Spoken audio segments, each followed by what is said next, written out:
અલ્યા ભાઈ હર્ષ, એ ભાઈ હર્ષ, તું કહેતો હતો ને કે દારૂનો અડ્ડો ડ્રગ્સનો અડ્ડો હોય તો મને જાણ કરજો. હું 24 કલાકની અંદર એક્શન લઈશ, અને જો 24 કલાકની એક્શન ના લઉં ને તો મારો કાંસલો પકડજો જાહેરમાં. તો એ ભાઈ હર્ષ, કાન ખોલીને સાંભળી લે ને આ વિડીયો જોઈ લે. તારામાં તેવડ હોય ને તો એક્શન લેજે.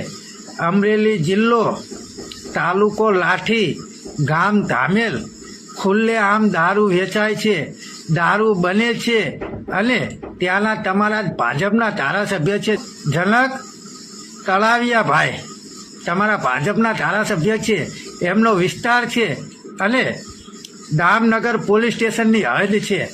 માત્ર પોલીસ સ્ટેશનથી થોડુંક જ દૂર આ દેશી દારૂનો અડ્ડો છે, અને ધૂમ ધડાકા ખુલ્લે આમ